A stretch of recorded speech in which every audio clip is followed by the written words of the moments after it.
அண்ணன் திருமானன் அவர்களே, நீங்க என்ன எவ்வளவுனா திட்டிக்கோங்க, ஆனா உங்க கட்சி மாறி ரொம்ப நாள் ஆச்சுங்க. அங்க நீங்களும் ஒரு 20 பேர் மட்டும்தான் இருக்கீங்க உங்க கட்சியில. நாங்க ஏன் உங்களுக்கு பதில் கொடுக்க மாட்டேங்கிறோம்னா, ஒரு 20-30 கட்சி தலைவர்கள் மட்டும்தான் பேசிக்கிட்டு இருக்கீங்க, ஆனா தொண்டர்கள் மொத்தமா இங்க மாறிட்டாங்க. நம்ம கட்சிக்காரெல்லாம் கேட்போம், என்னென்ன இப்படி திட்டிகிட்டே இருக்காங்க நம்மள, நம்ம பதில் கொடுக்க மாட்டேங்கிறேன்னு. நண்பர்களே, ஒன்று புரிஞ்சுக்கோங்க. 2016 அம்மா சொன்னாங்க, ஜெயலலிதா அம்மா, என்னை எதிர்த்து 15 கட்சி நின்றுகிட்டு இருக்கு, நான் மக்களை நம்புறேன், மக்களுக்காகவே நான் அப்படின்னு சொன்னாங்க.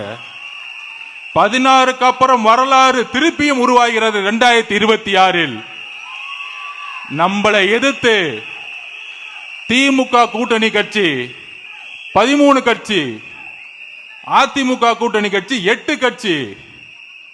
அப்புறம் அடுத்தது இன்னொருத்தர் பேசிக்கிட்டே இருப்பார், பேச வேணாம். அப்ப ஆக மொத்தம் கிட்டத்தட்ட 24 கட்சி. அண்ணன் எப்படின்னு சமாளிக்கிறீங்க அப்படின்னு பக்கத்துல இருந்து கேட்கலான்னு பார்த்தேன். அதுதான் நம்பிக்கை, மக்கள் அவர் மீது வைத்த நம்பிக்கை. நீ கட்சி கட்சியா